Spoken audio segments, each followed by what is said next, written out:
The famous Greek historian and geographer of the 5th century BC, Herodotus, in his work Histories, now considered the founding work of history in Western literature, described the astonishing, distant and exotic world of the ancient Egyptians.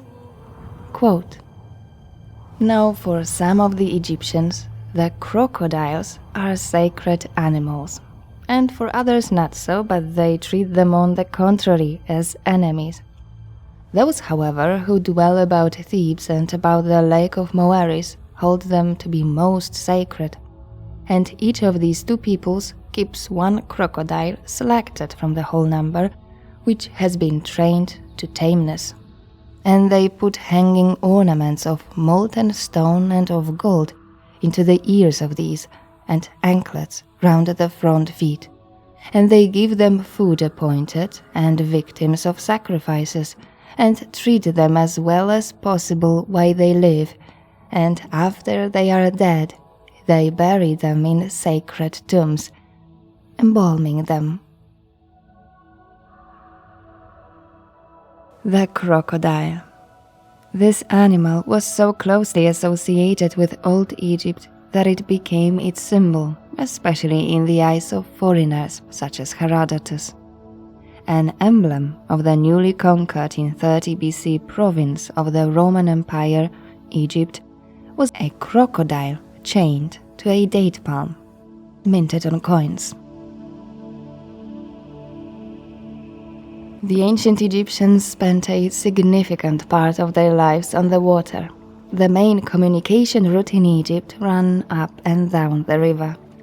The Nile is an excellent artery, usable year-round, affordable and accessible to everyone.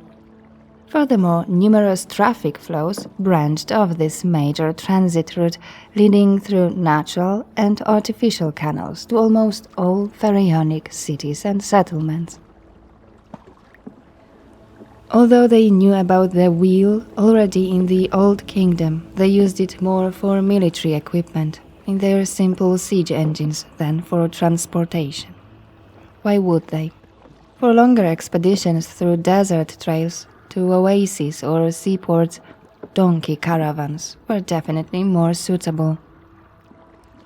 In fact, the Nile generated the entire Egyptian civilization. It made and sustained Egypt. Its entire society moved on the Nile, their lives centered on the Nile and in the western oases. But the Egyptians weren't the only masters of their river. The Nile Valley was a very fertile land, the land with its sluggish streams, swamps and the lake, which formed a perfect environment for the presence of the crocodiles. Lots of crocodiles. In the Faiyum region described by Herodotus, they must have been omnipresent, since its oldest prehistoric archaeological finds seem to depict crocodiles in a religious context. Crocodile Sobek most likely is one of the oldest Egyptian deities.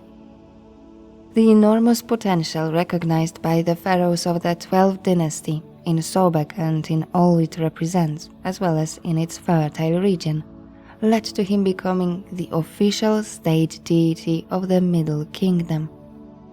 Originally worshipped locally as a dangerous animal manifestation of God who needed to be appeased with offerings, he became a gracious and generous protector of the entire country and its inhabitants, proudly representing kingship, until late antiquity.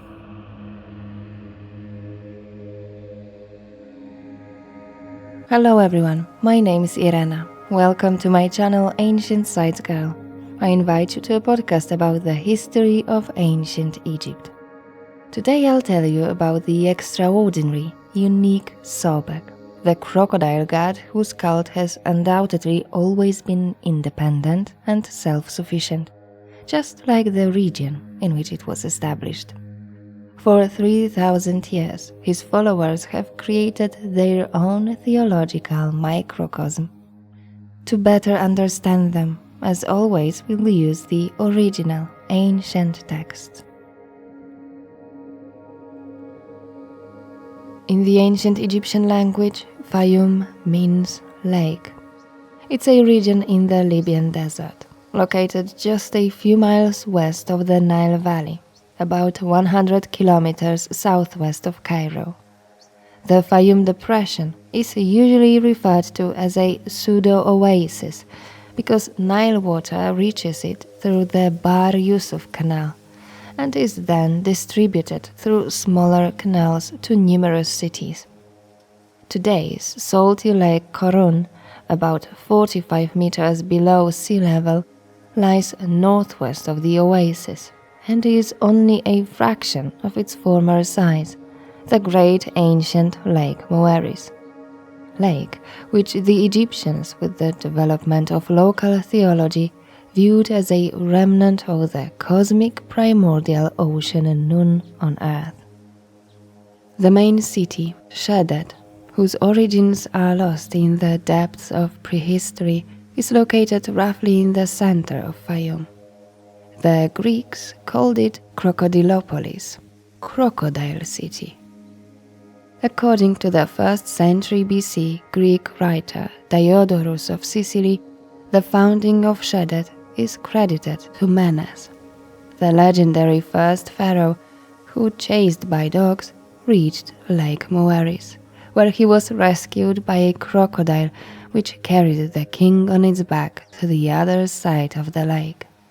Quote, wishing to show his gratitude to the beast for saving him, he founded a city near the place and named it City of the Crocodiles, and he commanded the natives of the region to worship these animals as gods, and dedicated the lake to them for their sustenance. Sobek of Shedet, also known as Shedeti, was ubiquitous in the Faiyum. He was believed to live in its canals, riverbanks and lakes, but it was from Shedet that he dominated the region and the entire assembly of gods who made Faiyum their seat. Texts from the first dynasties and archaeological finds indicate that he was the oldest and the only deity clearly and closely associated with the Faiyum, and Shedet was the first center of his cult. As such, the city claimed theological supremacy over all Sobek cults. The high priest of Shedet was titled Overseer of Priests and Director of Priests of Sobek in the entire land, a title that applied not only to Faiyum, but also to all of Egypt. The meaning of his name remains unclear. It has been linked by the Egyptologists to the phrasal verb, to pull together. Written as Sobek, it can be understood as he who is reassembled, or also as he who reassembles. Many argue that the god's name derives from the verb to impregnate, and simply means he who causes to be pregnant. Others believe that the word Sobek may have originally been one of many local terms for crocodile, eventually becoming exclusively the god's name. In the pyramid texts, that is from the 24th century BC, Sobek's name began to be written using the hieroglyphic sign for a crocodile, used primarily as a determinative to remind us of Sobek's animal identity. The Nile crocodile, Crocodilus niloticus, was a common animal in Egypt from prehistoric times to the 19th century. The last large crocodiles were hunted in Aswan in the 1890s, before they began to retreat beyond the cataracts, coinciding with the construction of the first Aswan Dam. In 1960, the last large 5-meter-long crocodile was captured in Asyut in central Egypt. With the construction of the second Aswan High Dam in the 1960s, their population was restricted to Lake Nasser and areas further south, where they remain to this day. The ancient Egyptians believed that a large number of crocodiles in the river heralded a good flood, with a steady flow and abundant in fertile silt. They therefore became a symbol of a coming inundation, which, as we know, played a very important role in the lives of the ancients. Placing a crocodile above the door of a house, especially in agricultural areas, ensured abundant harvests and wealth for the homeowner. This tradition is still alive today, as I was able to witness many times while visiting Upper Egyptian villages. Nowadays, the crocodiles hanging above doorways are often replaced by the more accessible Nile monitors. Above all, the crocodile symbolized fertility, a fertility that astonished the Egyptians.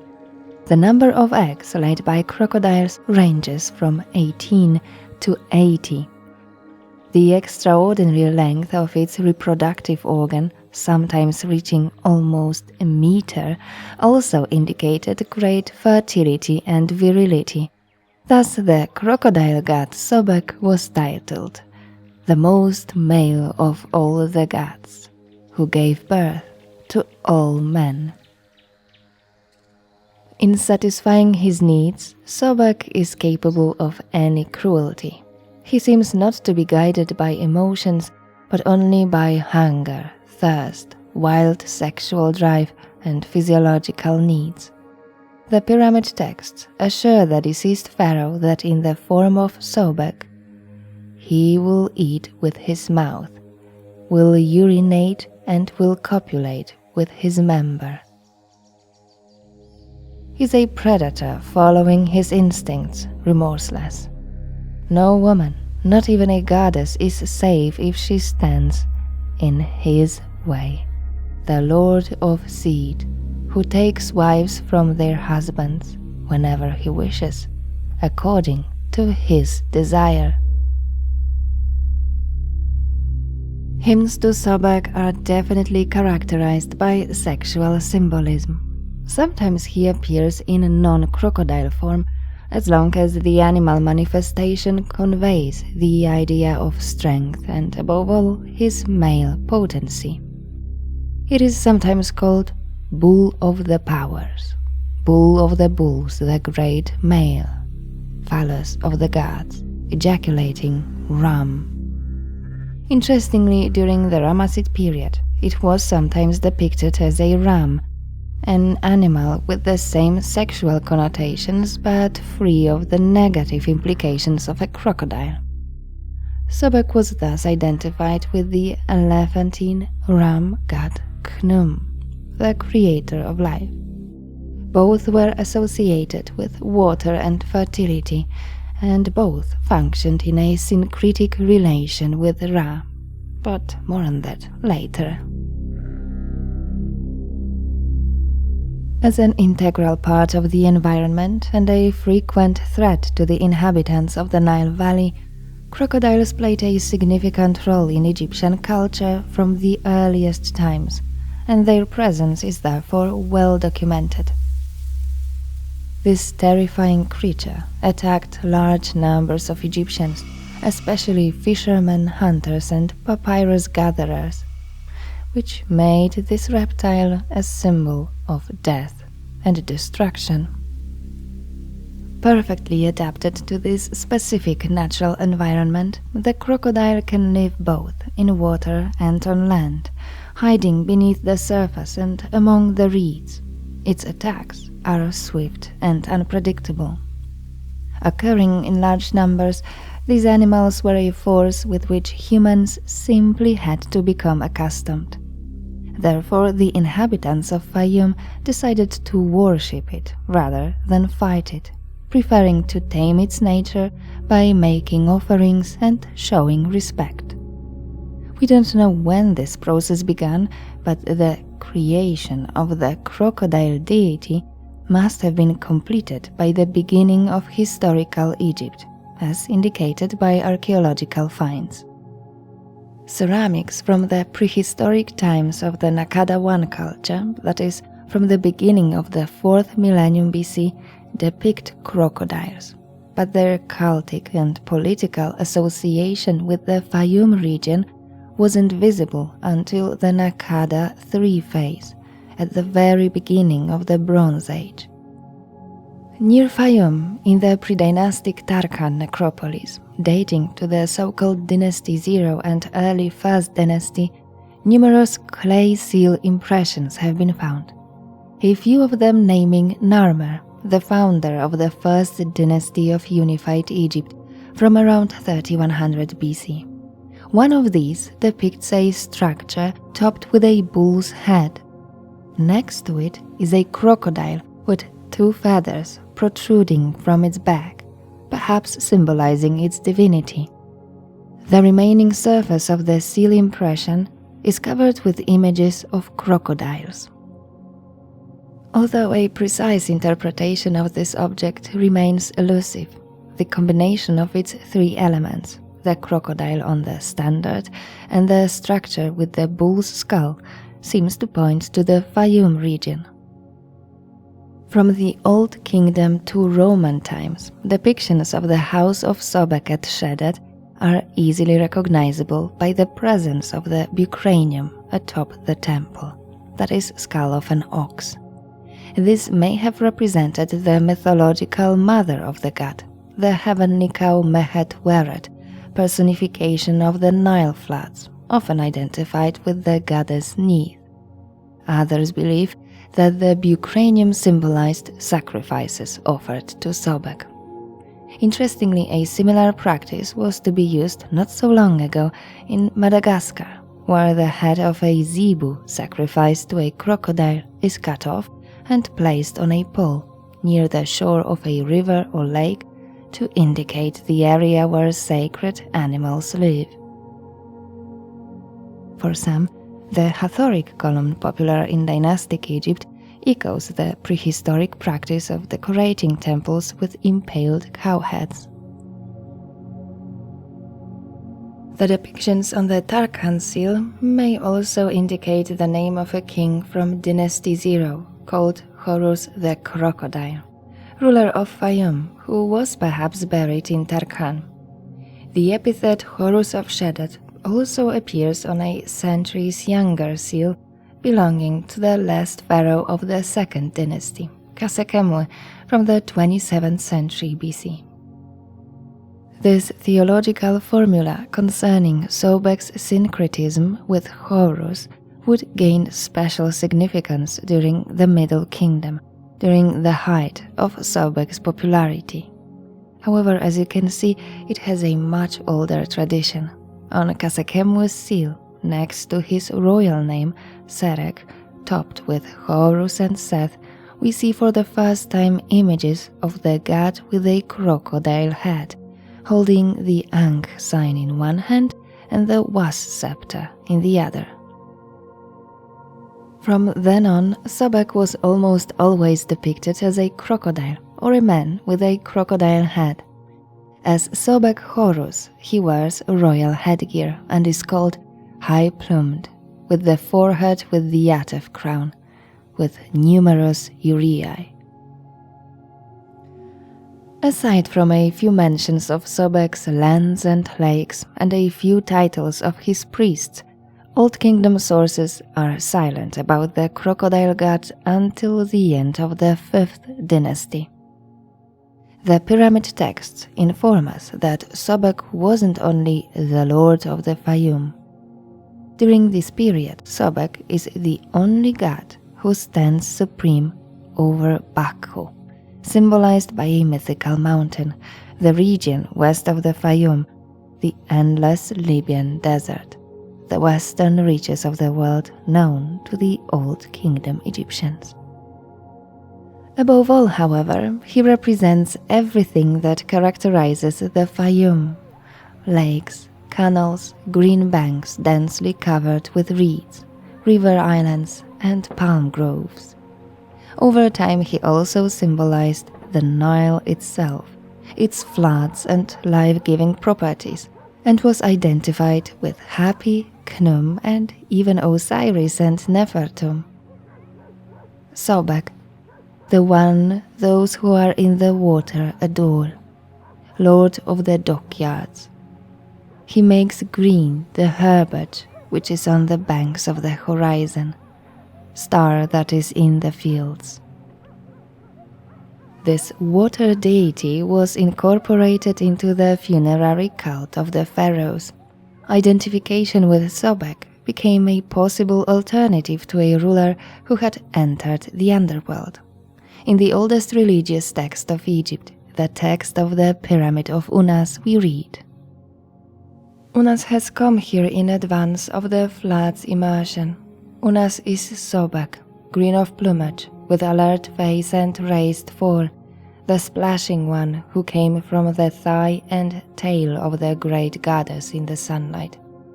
Unas has come to his canals in the flood shore in the great immersion, to the place of rest with green marshes in the Yakhet, that Unas might make green the vegetation on the Yakhet's shores, that Unas might get the faience of the great eye in the marshes midst, that Unas might receive his seed that is in the Yakhet. Unas has appeared as Sobek, Neith's son.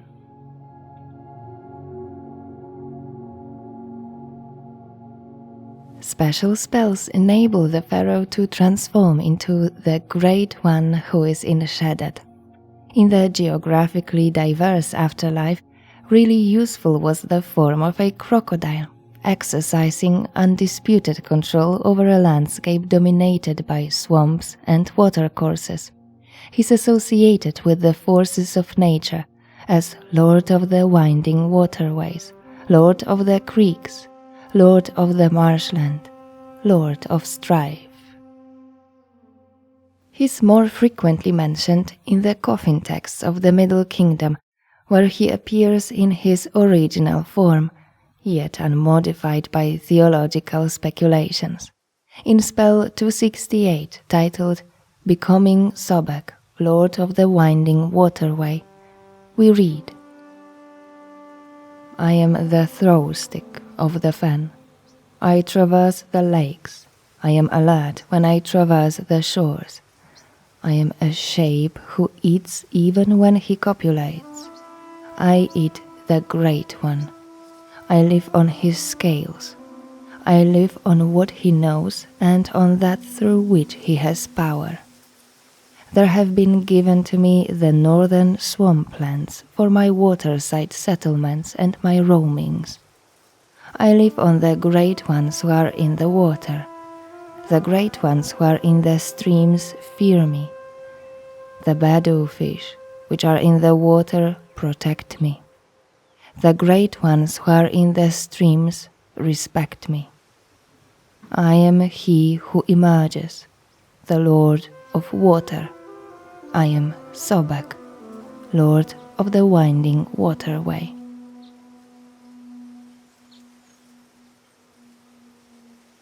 The real threat posed by the crocodile to the Egyptians returns at the funerary level, but in a somewhat reversed order, where the deceased, who becomes Sobek, cannot be harmed by the crocodiles that inhabit the afterlife in great numbers. The increasingly popular Sobek began to be integrated into a broader mythological context, particularly the Osirian myth, dominant in the Middle Kingdom. For example, he helps the gods find Horus's hands, which were severed by his own mother Isis and thrown into the water. In spell 158, in the coffin texts, we read, And Ra said, The son of Isis is injured by reason of what his mother herself has done to him. Would that we might fetch Sobek from the back of the waters, that he may fish them out, and so that his mother Isis may cause them to grow again in their proper place. And Sobek from the back of the waters said, I have fished and I have sought. They slipped from my hand upon the banks of the waters, but I fished them up in the end with a fish trap. Traditionally, syncretically linked to Horus, Sobek would also be responsible for searching for Osiris's body fragments, sunk in rivers and lakes. Though associated with the royal funerary cult, Sobek remained a provincial, secondary deity, and his position in the Egyptian pantheon was still unstable in the early Middle Kingdom. This would change under the 12th dynasty, whose founder, Amenemhat I, abandoned Thebes and established a new capital, Amenemhat Ichitawi, that is, Amenemhat seizes the two lands. The city's location is unknown, but it was somewhere in the north of the country. The first document mentioning Sobek since the Old Kingdom is securely dated to the reign of the third pharaoh of the 12th dynasty, Amenemhat II, who reigned at the turn of the 20th and 19th centuries BC.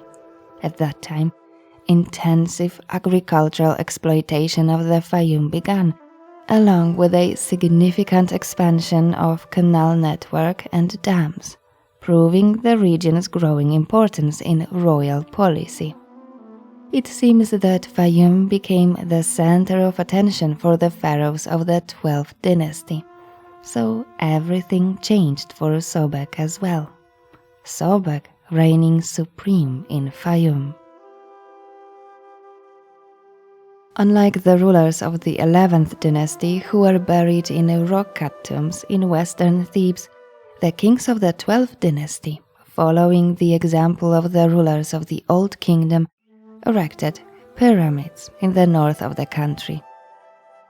Besides the rulers returned to Dahshur, the ancient necropolis of Great Snefru from the 4th dynasty, new royal necropolises were also established on the eastern outskirts of Faiyum, in Lisht, Lahun, and Hawara. Thus, the importance of Faiyum, economic, cultural, and political, steadily grew.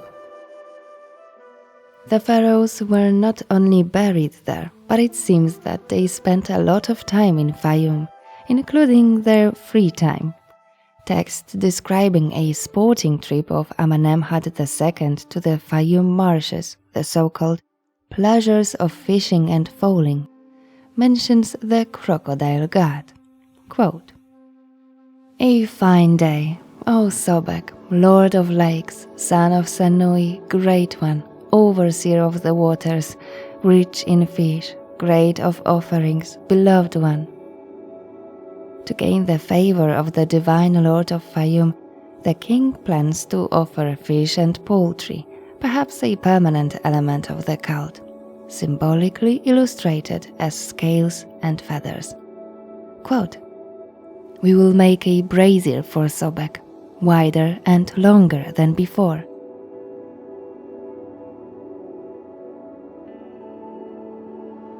The dynasty's ties to Faiyum significantly elevated Sobek, making him a state deity as the dynasty's patron god, and thus linked him to the principal symbol of power and kingship, the god Horus. This assimilation was supported primarily by Amenemhat III, whose theologians made Sobek Shedeti, Horus who resides in Shedet. This divine union allowed Amenemhat III to emphasize at the local level the connection between his legitimate rule and the divine world. The Shedet priesthood, in turn, engaged in the creation of a new ideology of kingship. Sobek became one of the gods from whom the divine essence of kingship derived. At the turn of the 19th and 18th centuries BC, he became one of the most important state deities, worshipped throughout the country, including Thebes, where near the Ramesseum, this hymn to the Ka of Sobek was found. Quote, "King Amenemhat has given you this beautiful face, with which you see your mother Neith, and with which you show mercy to the gods. It is for Sobek Shedeti, Horus, who resides in Shedet, Lord of Myrrh, the one who rejoices in the incense. May you be merciful to King Amenemhat, through whom your face is happy on this day."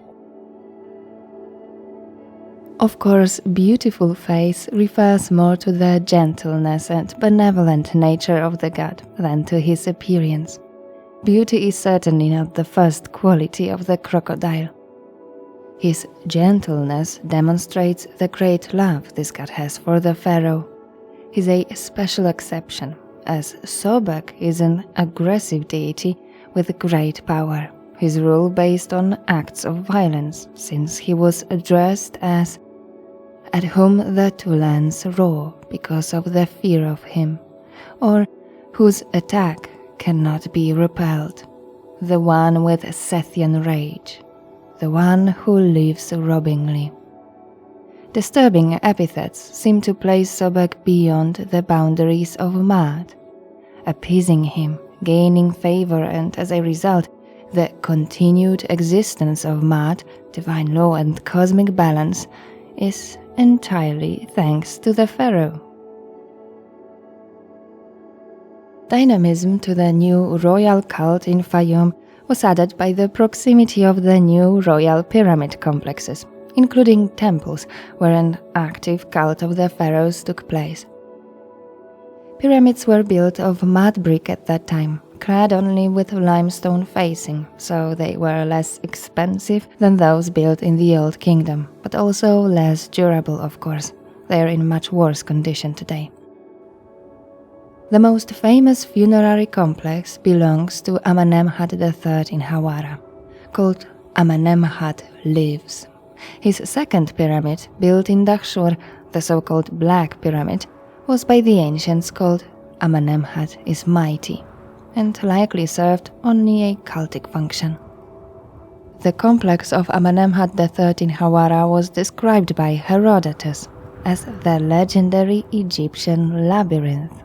Quote, "Moreover, they decided to preserve the memory of their names by a common memorial, and so they made a labyrinth a little way beyond Lake Moeris and near the place called the City of Crocodiles. I have seen it myself, and indeed, words cannot describe it. If one were to collect the walls and evidence of other efforts of the Greeks, the sum would not amount to the labor and cost of this labyrinth." And yet the temple at Ephesus and the one on Samos are noteworthy, though the pyramids beggar description and each one of them is a match for many great monuments built by Greeks. This maze surpasses even the pyramids. We ourselves viewed those that are above ground and speak of what we have seen, but we learned through conversation about the underground chambers. The Egyptian caretakers would by no means show them, as they were, they said, the burial vaults of the kings who first built this labyrinth and of the sacred crocodiles.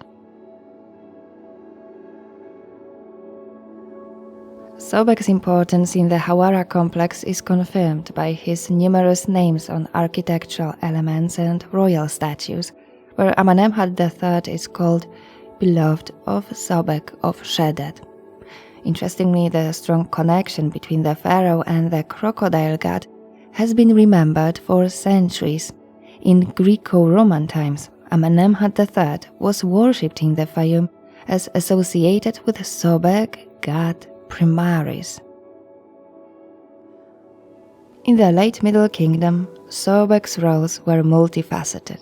He ruled over the entire world, from the waters to the sky. But he was above all a god who became Horus, and as such was associated with doctrines of kingship. The image of the crocodile no longer represented ambiguity and potential hostility, but rather the form Horus himself takes upon entering the Faiyum. Of course, Sobek also became associated with Osiris. Thus a specific Faiyumic form of this god emerged, Osiris, the sovereign who resides in the land of the lake. After the death of Amenemhat IV, a successor of Amenemhat III, Sobek Nefru, the last pharaoh of the 12th dynasty, assumed the throne. She was the first confirmed female king of ancient Egypt. The reasons for her accession to the throne remain unclear.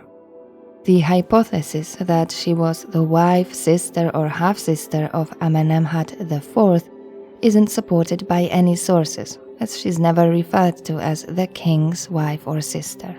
On the contrary, the fact that she managed to proclaim herself king and that during her reign she exploited the memory of Amenemhat III for political and religious purposes seems to indicate her kinship with this king, and she likely was one of his daughters.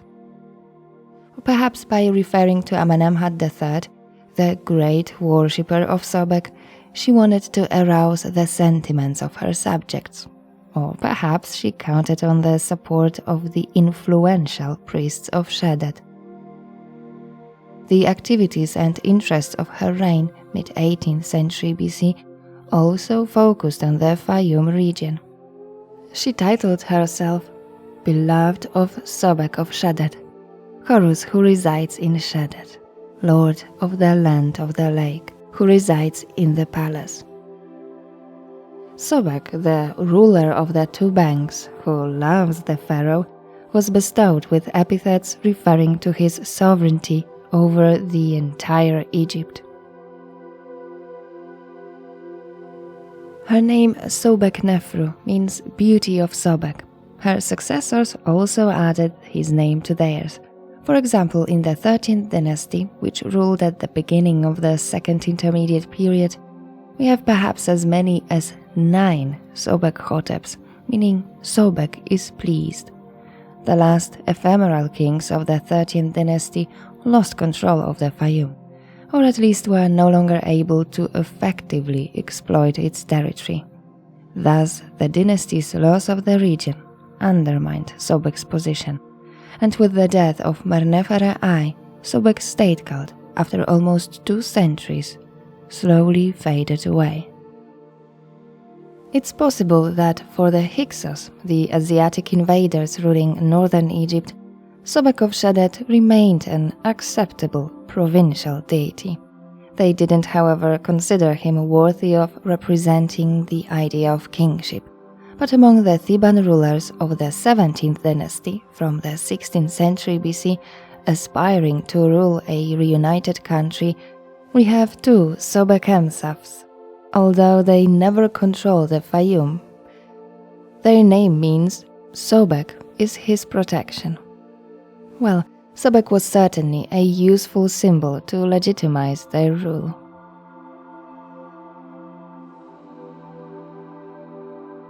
Eventually, the Thebans reunited the country, but mainly under the banner of the new patron of the 18th dynasty, Amun-ra. At the beginning of Thutmosite rule, Sobek was almost absent. There's no evidence of his existence until the time of Thutmose III. He was the first king of the new kingdom to title himself Beloved of Sobek of Shedad. On the walls of the temple of Seti I at Abydos, Sobek's name appears among a list of deities worshipped in Memphis during the 19th dynasty. The Ramesside period was the most significant time for Sobek since the 12th dynasty.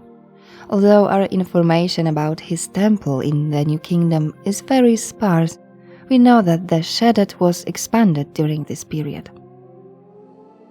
It's highly probable that it was Ramses the Great who ordered new work on the temple, continuing his father's politics in revaluing traditional cults, which had not long ago been persecuted by Akhenaten's regime. In the late New Kingdom, the relation of the Faiyum people with Sobek changed significantly. The new personal spirituality characteristic of the times resulted in a new form, direct communication with their god. He became a close, caring, and gentle deity, at least for a crocodile. He was no longer depicted exclusively before kings or members of the royal family. Now he was concerned with the well-being of ordinary people and controlling the harvest of his fertile land. On a block statue of an official, Ramesse, son of Hache, we read about Sobek.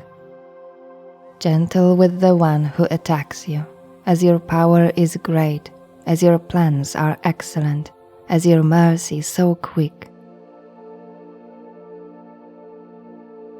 Sobek loses his natural character.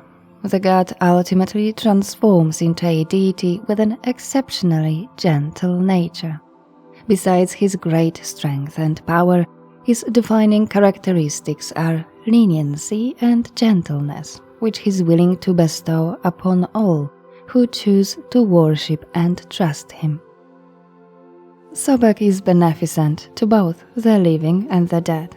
In the Book of the Dead, Sobek is once again associated with Mount Baku, and once again the deceased can become the aggressive and violent Sobek to protect themselves from the countless dangers in the land of the dead, the Duat.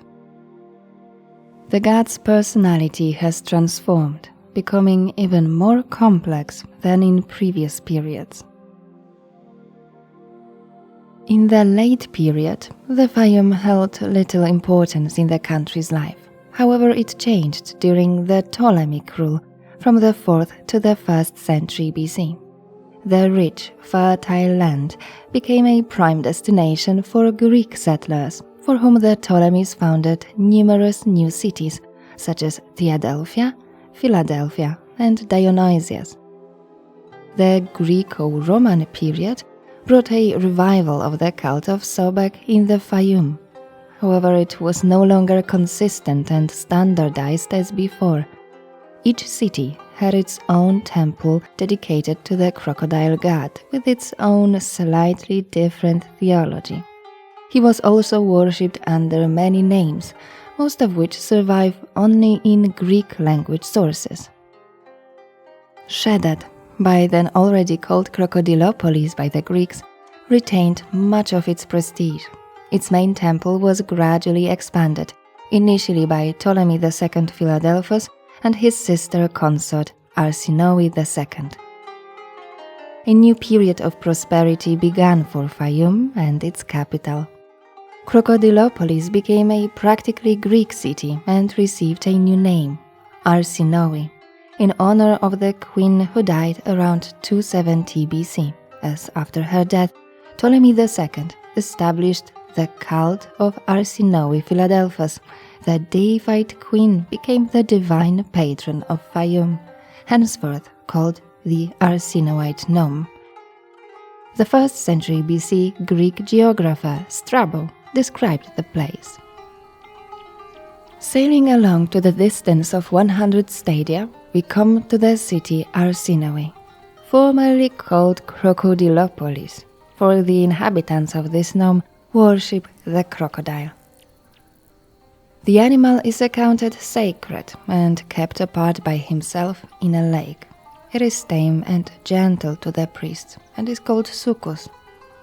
It is fed with bread, flesh and wine, which strangers who come to see it always present. Our host, a distinguished person who was our guide in examining what was curious, accompanied us to the lake and brought from the supper table a small cake, dressed meat, and a small vessel containing a mixture of honey and milk. We found the animal lying on the edge of the lake. The priests went up to it. Some of them opened its mouth. Another put the cake into it, then the meat, and afterwards poured down the honey and milk. The animal then leaped into the lake and crossed to the other side.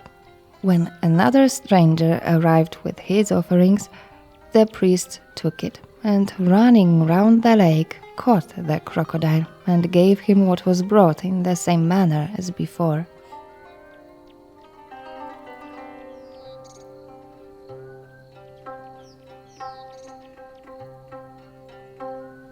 Sobek, called Sokos by the Greeks, remained the supreme crocodile god of the Faiyum, but he was worshipped under many names and various syncretic forms. The Faiyum was dotted with crocodile sacred sites. For example, the divine crocodile Soknopaios was worshipped in the northwest Faiyum oasis, Soknopaiounessos, where a Ptolemaic temple stood on what was once a picturesque island, now on the edge of the desert. On the island of Sobek, lord of the island, Socnopius was worshipped as an aspect of Sobek associated particularly with the Nile, as Sobek happy. Socnopionesos was famous for the Sokeia festival, held just before the Nile flood and the appearance of Sirius, where Sobek was the initiator of the flood and benefactor of the entire land. The sanctuary also served as one of the oracles, so popular in Ptolemaic Egypt. The Greco-Roman sanctuary at Karanis housed Sobek's sacred animal, the crocodile Ptesuchos. Harpocrates, Horus the child, an extremely popular deity at the time, was also worshipped there, depicted on Sippus, magical stela, as a young boy standing on two crocodiles. In Bacchias, Sobek Anubis was worshipped, and in Teptinis, his sacred animals were buried. In fact, several local centers of Sobek's cult had their own cemeteries of mummified crocodiles. In Narmutis, in addition to animal mummies, a crocodile farm was discovered, with eggs and bowls for keeping newborn reptiles. They were likely bred as votive offerings sold to worshippers and pilgrims who came from all over the country. As you can see, this ancient god fit perfectly into the religious fragmentation and zealotry, so characteristic of Greco-Roman Egypt. His cult was further propagated by the so-called Book of Faiyum, a collection of vignettes and texts that form a theological map of the entire region. Several papyrus copies have survived, and this book also adorns the walls of the temple at Kom Ombo. An esoteric document, the Book of Faiyum was written by the priests of Crocodilopolis for other priests of Sobek from other centers, and was used and understood only by them, a small group maintaining traditional secret knowledge. It consists of several distinctive sections devoted to the description of the so-called Channel of the Great Waterway, the great goddess Mehet-Weret, the primordial waters of Lake Moeris with its flora and fauna, Shedet as the central city of Faiyum, as well as other sites and cults in the region. The text reveals mysterious places such as the sacred acacia of Neith and presents a catalogue of the various forms of the god Sobek. According to the book, Lake Moeris was seen as part of the primordial ocean Khnum, from where, with the help of the Ogdoad, a group of 8 pre-gods known from the Hermopolitan cosmogonical myth, a primordial mount emerged. In the Faiyum, this first land was called Shedet, of course. The most important part of the book is a depiction of Lake Moeris as a place where the gods permanently reside. Quote, "This is the place of the Ogdoad. Ra lives here. Osiris rests here. The Westerners are buried here." Sobek's solar nature is a much older concept, but it was strongly emphasized in Greco-Roman times. Even the earliest Egyptians noticed how crocodiles often spent the night in the water and climbed onto the shallows at sunrise, where they basked in the sun's glow with their snouts open, only to submerge again at dusk. This behavior, as well as several other characteristics of these animals, suggested a special connection between crocodiles and the sun. Along with snakes, lions, and baboons, crocodiles were strongly associated with the solar cult. In the Book of Faiyum, Sobek is depicted as a manifestation of Ra, quote, "who created himself, the oldest son of Mehet-Weret, Ra-Horachti, Sobek of Shedet, Horus in Shedet." Like Ra traveling in his bark through the watery heavens, Sobek navigates the waters of the Faiyum on two barks, the day bark and the nocturnal bark.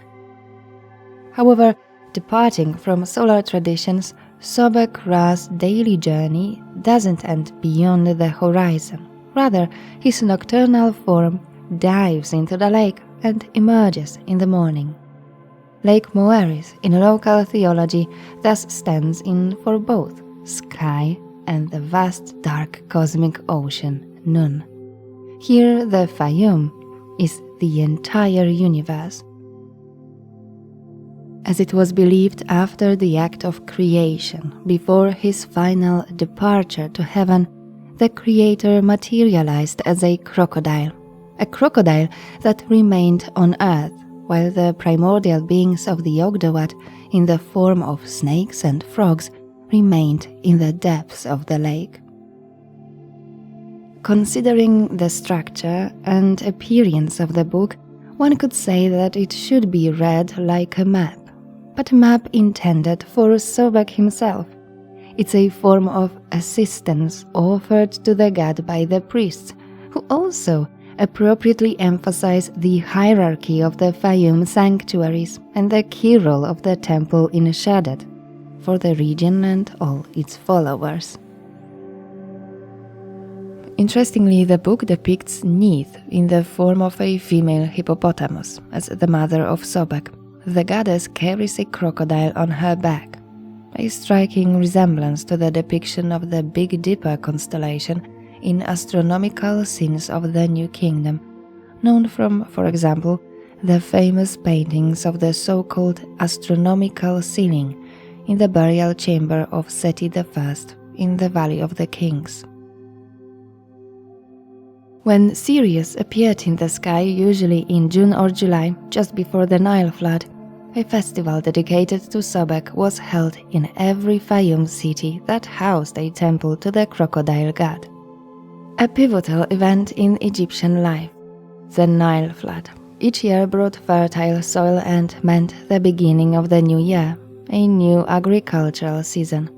At this level, Sobek was praised during the holidays as a benefactor, as the one who actually initiates the flood, not only in his oasis, but in the entire country. Sources tell us of a mysterious great cult center of Sobek in Upper Egypt, the city of Sumenu. However, its exact location remains unknown. What we do know for sure is that in Ptolemaic and Roman Egypt, the magnificent temple of Kom Ombo became Sobek's most important sanctuary in the south. Built by the Ptolemies on the foundations of a smaller pharaonic temple, it largely stands today, and it's extraordinary, unique. The double temple of Kom Ombo was dedicated to two gods, Sobek and Horus the Elder. It became a popular place of worship, pilgrimage, and religious thought, renowned for its complex theology and close connection with the mythology of Elephantine, 40 kilometers away to the south. Commonly called the Double Temple, it's symmetrically divided into two parts. The gods of Kom Ombo share the temple equally, at least from an architectural perspective.